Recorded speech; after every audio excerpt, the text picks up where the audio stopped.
Hello everyone, welcome back to the channel. In this video I'm gonna walk you through a simple step-by-step guide on how to transfer crypto to an external wallet from crypto.com. So here's a simple workaround for that. You can open the crypto.com app on your phone or visit the website which is crypto.com, then log into your account.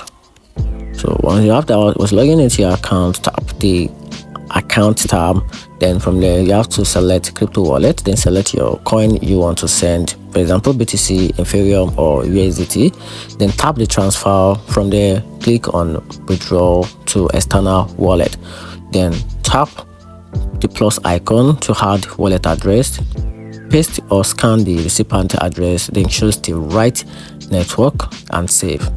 Then also verify with the 2FA authentication or email just to verify your transaction. Then select the saved recipient and enter the amount. Then from there you have to tap the continue, then review the details carefully, the network, the amount, the fee, then confirm your withdrawal, then save the transaction ID and check the receiving wallet for arrival.